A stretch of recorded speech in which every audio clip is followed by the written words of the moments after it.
Hey, what's up guys, and today I'm bringing you my updated Vanquish K9 deck list. About a week ago I uploaded a deck list which was pretty standard, but after some testing I've come to the conclusion that that is not the way to play the deck. I think everyone's playing the deck wrong, and I want to show you guys what I think is the best way to play the deck. So you probably noticed something. I'm not main decking Yokel. I'm not main decking Lantern. I'm not main decking Forced Liberation, or Forced Release as the CCG name. And these cards are not bad, but the issue is I felt like they just made the deck worse, right? Like, they cut the extras from the deck, they cut the, like, small worlds if they were playing it, and they added, like, K9 cards. And K9 cards are not bad, but they don't fix the issues of the deck that well, right? You look at Vanquish Soul pre, like, Juhu, or Justice Hunters, what were the weaknesses, right? Was it the ceiling? No, the ceiling was really good. I mean, it was like a low-to-the-ground deck, but the ceiling was really good for Vanquish Soul. Like, it was good, really good in the sense that it was good enough to win games. You never lost games, really, because, like, oh, my end board wasn't good enough, because you also had, like, a crazy grind game. The issue of the deck was consistency. And people cut the consistency cards, and they started to play, like, K9 cards, which just doesn't really make sense, right? Like, if a deck's inconsistent, why are you cutting the consistency card to play a card that doesn't even get you to engine, right? And, like, technically Yokel can get you to engine, but you have to play Revolution Synchron. It's like, requires Revolution Synchron. You have to play Durendal in the main deck and then some extra cards, which honestly isn't, like, the worst, but it's not that great. Also, the K9 cards are just really bad going second. Well, not Azuna, but Yokel into some decks is just really bad going second. It just doesn't feel that great, you know? And to be fair, after some testing, it's a little bit better going second than I initially thought. Like, for example, versus Yummy, when you go, you're going second, right? And then let's say you go Yokel, if they book your board, and you're able to get, like, a Xiaolong on the field, then you can go, like, Xiaolong Reveal a Fire, and you can, like, change the battle position of a face-down monster, so, like, flip up your Yokel, so, like, that's really cool, a cool interaction. But otherwise, into the mirror match, if you have, like, enough pushes, like, Yokel can be fine, but otherwise, it's not the best card going second. So I cut a consistency card, or we're cutting consistency card to add a card that is bad going second, doesn't help your consistency that well, and adds multiple bricks to the deck in the Lantern and the Force Release. That just doesn't sound good, right? It's attributes, sure, but outside of being attributes, like, you know, like, what the heck? Why are we playing the card? And I'm saying it doesn't add consistency. To be fair, like, it's pseudo consistency, because at the end of the day, what is consistency in Yu-Gi-Oh, right? Like, it's about, you can get to your deck, what is your deck doing? You want to have, like, disruption plus follow-up. Yokel is kind of disruption plus follow-up, but it's not Vanquish Soul engine. And in some matchups, like, K9 engine's, like, bad. Like, I'm not gonna cap. Like, there's Yummy, for example. So, but anywho, yeah. And I was testing the first version, right? Like, let me show a list. I was testing, like, something like this. Like, maybe, like, Dirty Xiaolong, whatever. I was testing something like this. And I was just like, I don't have enough non-engine. Because Azuna's bad against the Yummy deck, so and your Holy Suit is not consistent, so I just don't have enough non-engine. So it just did not feel very strong, you know? So I'm like, I need to make a change. I need to change something in the deck list. What am I trying to change? And this is what I decided to do. I was like, what if we just don't play them in the main deck? Because I don't want to draw those cards going second. They don't help my consistency. I want to play other consistency cards. And I will say, to be fair, I still think the cards are solid. As you see in the side deck, I'm siding them. And this isn't like a random side deck. This is a side deck that I'm testing right now. So I'm actually siding the Yokel, I'm siding the Lantern, I'm siding the Force Release. Not the case of K9, but I'll get to that later. So I do want these cards going first. I think they make your deck better going first, 100%. And even though you don't need a higher ceiling, I think they help versus some hand traps, like versus the opponent's Azuna, for example. So I think the K9 cards are still solid going first. And better than other dedicated going first cards, especially in this wide open format. But going second, I don't think they're worth it. So I honestly do not think we should be playing other K9 cards in the main deck. It just doesn't make sense to me. Which I know everyone is doing it, literally everyone. So it's kind of like going against the grain to be like, oh, like, we shouldn't play them in the main deck. Like, are you dumb? But I honestly think this is correct, like, through my testing. Like, and I'm talking to other people who are playing the deck, and they're having similar problems. They're like, I'm bricking too much, you know, yada, yada, yada. I'm like, the K9 cards, like, it didn't really solve an issue. And they just, like, it gave us more attributes, but outside of that, you know, it just introduced a ton of other problems. It doesn't even give you a fire, by the way, which is crazy. I'm still playing Azuna, because Azuna, even though it has K9 in its name, you can look at the card independently. You don't need to play other K9 cards for Azuna to give you value. At the end of the day, Azuna is a hand trap. Like, for example, you can just play it in other decks. Like, if I show you here, like, and this is like whatever, Like I have Azuna in like a Malice list. This Malice list isn't like finished or whatever.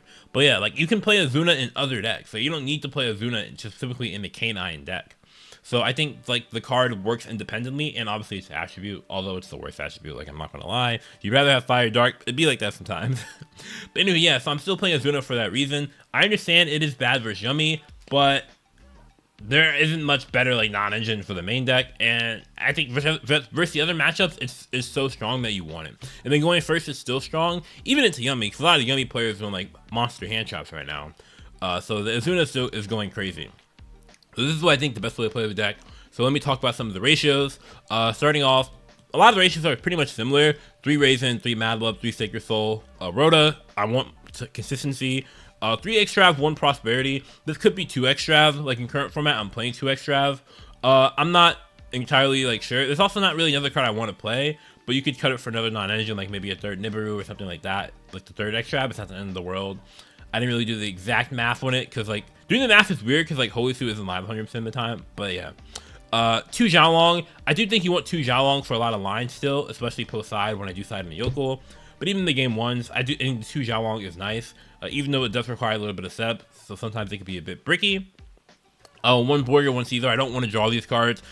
So I'm not playing more than 1. I don't think you need multiple for the grind game. Obviously, being attributes is cool, but outside of that, pretty bad.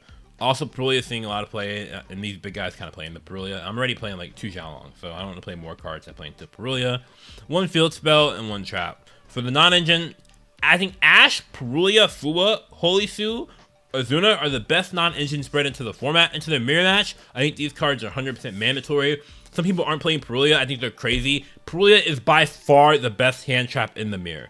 Like, it is so hard. If your opponent opens Perulia +1, like, into like Holy Su or like Azuna, it is so hard to win. It is so hard to win. Perulia is mandatory for the mirror match. And then versus Yummy, it's not even like terrible. I'm not gonna lie, it's not great versus Yummy, but like sometimes they can give you like 2 draws, you know, and that's pretty good. Obviously if they activate like Obedience School or like Engage, like, oh, you know, pack it up, right? Like, it's very unfortunate. But so like it's not ideal versus the deck, but as a game 1 hand trap, it's like I'm fine with the compromise. Fua is not as good, it's not super great versus the mirror match, but other decks do exist, and Fua's gonna be crazy against other decks. You play against a rogue deck, Fua's gonna be crazy against it. You play against like Malice, you want the Fua obviously. So I like the Fua in the main deck too. And the Charmies are still really good right now. Ash, I think Ash is like honestly more impactful versus the decks than the other hand traps, like the other like Imperm, Valor, etc. Also, it's like an attribute, so it's like goated. And because Charmies are so good against us, well, Perulia, Ash being able to stop Perulia is pretty nice too. Although like you don't even stop Perulia like that often. Sometimes you might just like pass or keep it in hand for the attribute, but it's something to note. So the 2 Nib, I like Nib because in my head it's like, okay, well, as soon as I'm playing like outside of these 4, I'm playing like 1, 2, 3, 4, 5, 15 non-engine, right? 3 of this non-engine's dead versus Yummy. That's 12 non-engine versus Yummy. One of them isn't even live 100% of the time. One of them is kind of meh. I want to play a really strong card versus Yummy, and so that's why I'm playing the Nibiru. So I think Nibiru is one of the better hand traps versus Yummy. Obviously, their 1-card combos can quote-unquote play around it, through it, but it limits the end board. It gives you a Nib body. I think it does a lot for the deck. Also, when you go first, Nib is one of the best hand traps to have in this deck. It makes it so hard to lose. Even though it's like the board breaker Yummy deck, which, I mean, I've already talked about why I don't think board breakers are that good. Or it's like a heavy board breaker approach anyway. But you have Nib and Ham when you go first, the game's over. Literally, you can't lose that game. Like, I don't, you know, like, so I think it's really nice. The issue with not playing like 3 and like other stuff is that I wanted to like also play cards that are fine in other matchups. And I also wanted to play some more attributes. So DD Crow, at first these are like Bystials, but I tested Bystials, I'm not gonna lie, those cards are so bad into the mirror match. They are so bad into the mirror match, like don't even get me started.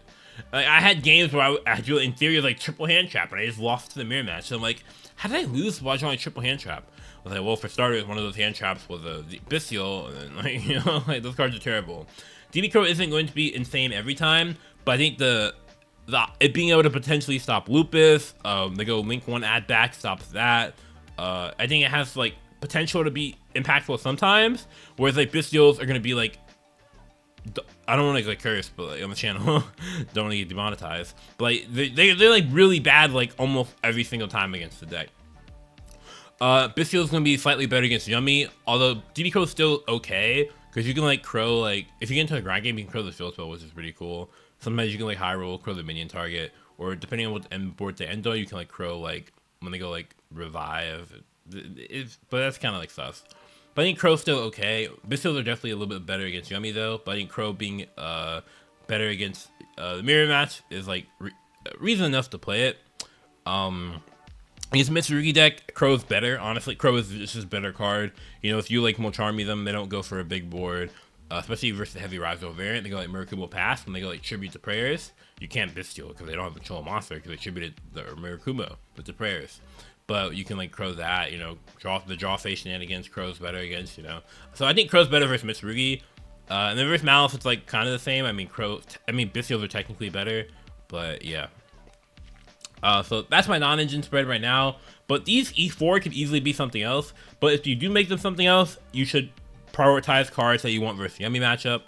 And yeah, like I said, Extract could be a 2-of as well. As for the extra deck, I know people probably like, well, K9 gives you more extra deck plays. So like, what happens if you just banish like your extra deck cards? And I honestly think it's like fine, because like you don't need to extra deck that much. Like even when I'm playing with the K9, even when I was playing like this list before, like I don't need more K9 cards. I don't need more like big extra deck combos, right? Because what a lot of people are doing with the deck, and I think this is just wrong, like regardless of if you play Extrav, if you play a standard version, it's wrong. People are turboing out like Masquerade turn 1. That is the most unnecessary thing ever. Bro, yes, your end board is crazy. I admit the end board is broken. You don't need 20 disruptions. Like, I mean, it's not 20, it's like 9 or whatever, but it's like really like, so the end board that was good enough before, you're saying I have to add like 6 disruptions onto it? Like, it's just, no, you don't need it. It's just OD. It takes an extra deck slot, you know, over like the other stuff. You know, you commit more to the board, which by the way, a lot often you should be saving Lantern in hand if you can. You don't want to commit it to the board for no reason to play harder to board breakers like Eclipse, which is not that good in the format, but it's okay, pretty decent right. It's pretty good right now to be honest, because a lot of players are bad. You don't want to play more than board breakers like that. You know, like Eclipse, like Dark Roller, like Even Leaf, like for no reason. When those cards should not be good versus your deck, you know? Like in current format, those cards are not good versus the deck. Why are we making so many cards just like good versus the deck? That just doesn't make sense, you know? So like, I think you should be saving it in hand if you can. Yes, the Masquerade has synergy, be able to pop the Case of K9. I am aware. The Case of K9. A Case for K9. Oh, new name. I didn't know that new name. But yeah, yes, you can like pop this and it's cool, but I don't think the synergy for that warrants to play it. Even if you like I said, even if you don't play Extra, even if you play a standard version, I still don't think you should play 104 Masquerade. The mandatory extra cards, 3 Ripper, 3 Rock. I am playing 3 of each. I think you do want these. After that, you don't really need anything else, for real. And especially game 1, it's like really chill. 1 SB, the 1 Werewolf for the 4th Liberation, obviously. Post-side, I'm signing out an Extra anyway. Valon, double Nash Knight. You could also play double Valon. I think you want to play 2 over rank 5, but it probably just doesn't matter. I'm not 100% sure which one's better. And then I'm playing the Nash Knight package, which I believe is like, you need 2 Nash Knight targets for sure, 100%. Like, you just need them. Like, in actual gameplay just comes up. And then, yeah. The C107, this can be like anything, I'm not gonna lie. It like doesn't even matter, for real. The Zeus, I think Zeus is really cool for like going second. Yeah, like you can go like Nash Knight, suck up a guy, right? And then attach this, suck up a guy. So it's 2 materials. You go CXYZ overlay, and then CXYZ summon this. This one like attaches another guy, and then you can go into like the Zeus. So it's really good. So I like the Zeus a lot. Other extra cards you might include, which I forget if I had it in my last profile, but like Codebreaker. Codebreaker is out to like Baguska, Cerberus. I like Codebreaker a little bit more. Because like sometimes this deck doesn't have a discard fodder. Also, like locking your EMZ is like kind of scuffed because you look at the arrows, like you can't make rock after you make the Cerberus. But if you make the Codebreaker, it has the down arrow. So I like Codebreaker as the best Bagoo Scout personally. Also, another extra card you could consider that I don't think is bad is the Arc Rebellion. Just as like a pseudo Liger, it's like the best Liger out. Technically, this can out Liger too, but it's like out Liger if they're bad, right? But yeah. And like I said, I am siding the K9 package. I do think you should side these cards, probably. I still need the really nice going first, help you versus non-engine. I'm not playing a case for K9. You could arguably play a case of K9. It was an issue because of like space. You could also just play like 2 Yokel and like 1 case of K9. And it's not that bad. Although if you think people are going to be playing Troll, then, you know, whatever. Also, I want to say, I'm going to go more of a tangent here. And like, yeah, I'll go more in tangent. So I don't know how long this video is going to be. Sorry in advance. But like, I was trying like 1 Yokel in the main deck. Because I was like 2 and 1. Because I was talking to a friend, right? And they were explaining like a month ago. This is how the theory started. They were explaining their issues with the deck. This was before I started testing the deck a lot. Like, I was mainly like playing like Luna Light Blast format, right? And they were explaining their issues with the deck. I'm like, well, why don't we need to cut more space for like non-engine? Like, cut second Yokel. You know, maybe cut it to 1 even. And then I was like testing the deck after that, and I'm just like, they said they liked it. And I was testing the deck after that, and I'm like, 1 Yokel just feels bad because you never really want to search it. I mean, some game states you can search it, but like searching it requires a lot of resources for you to be able to play, right? You need 2 level 5s like that aren't like, you know, like Yokel starting to go into the Ripper. But you need a 3rd level 5 to actually like be able to summon with the Yokel from the hand. And then you also need 2 other Vanquish monsters on the board to still be able to set the trap if you didn't like search it with like a Xiaolong or whatever. So you need so much going on, and I'm like, in those game states where you had all those resources, you were probably still winning the game. Like, so did the Yokel really matter? So like, why are we playing it? And like I said, I also didn't want to play the bricks, especially in the main deck, because these cards are not good going second. I mean, Lantern Loki is like, it can be cool with some game states going second, but outside of that, you know, whatever. So yeah, that's why I am siding them. I can show you the siding patterns real quick. So in terms of siding patterns, it's pretty standard. You basically just want to take out the Molcharmies, and then you want to put in this package. Excuse me, sorry. And then I take out like an extra, which normally you should not be taking out engine when you go first in decks. That's one of like the siding rules I have. However, I'm replacing it with other engines, so it's like fine. I think it's correct. Well, I would say it's correct. It's correct. So this is something like that, you know. Yeah, I think it's pretty chill. And then like 1, 2, 3, 4, 5, 6, 7, 8, 9. You could do something like this too if you really want to, like versus like Yummy. You could even like do something like this if you really wanted. But it also depends on like the variant of Yummy you're against too. Like you might also just do like this. I think it's still fine too. Even though you cut down the extra, you're adding like other pseudo engine cards, so it's not the end of the world. It honestly just depends on like the Yummy guy you're playing against, like what Yummy, what their non-engine is. So it's too specific. Going second, you know, this nib is for like the mirror, or sorry, not the mirror, Yummy. Lancia for Malice, obviously these are for going first. Feather Duster is just a generic going second card. This deck doesn't really play Lightning Storm because it conflicts with like your non-engine, like Holy Suit, Nibiru, Azuna. And Droplet, I think it's just pretty solid into like most decks. I don't know if this deck doesn't has a little bit of a problem with the fodder, so it's like weird, but yeah. You could arguably play Chalice too. Chalice is not the worst. Chalice is a little bit worse against Yummy though, because like how it interacts with synchros, and being able to tag out. But yeah, I don't think Chalice is that bad. I'm not gonna lie. I was messing around with Metal Shonus a bit, and my theory was like, oh, when you go first and they go Azuna or Holy Suit, you Metal Shonus, and that's just like crazy, right? My issue with that is really good against Azuna. Against Holy Suit, if they have like Borger Caesar, you actually just get like, it's like you probably just auto lose the game. I'm not gonna lie, which is crazy. Going second against Yummy, you would play Snatchy in the extra deck, and it's actually really good. You could play Snatchy, you could play a Detonator, you could play Dedo, you could play like for the Murakumo, and it's like I think it's pretty decent. So I think this is also a consideration too. I'm just a bit worried about Borger or Caesar, but yeah.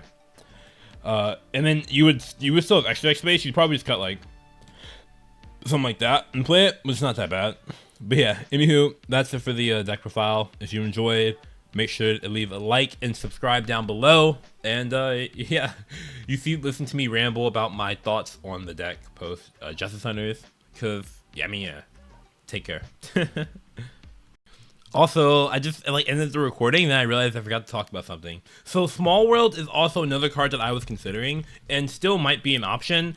It has a couple of problems though. Number one, the bridges aren't as good as you'd like. You can pretty much get to raise them with like every non-engine card, but some of them, like the Molcharmies, don't really get you to Holy Sue. So unless there's like, I was using a website, so like unless like there's not something I'm not thinking about, so that was an issue. But also, if you get Molcharmied and you have to Small World, it feels really really neg.